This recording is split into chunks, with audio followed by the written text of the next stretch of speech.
வாங்க சாப்பிடலாம் சேலத்து மண்ணில் பசி ஆறலாம்.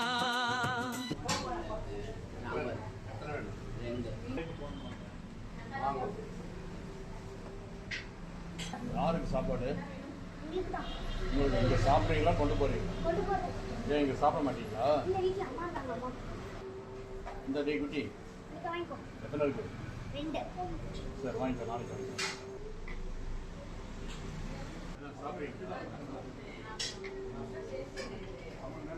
4000 ரூபாய் சம்பாதிக்கிறீங்க தானே? பசி போக்கும் சேவை வனது வாங்க சாப்பிடலாம் வாங்க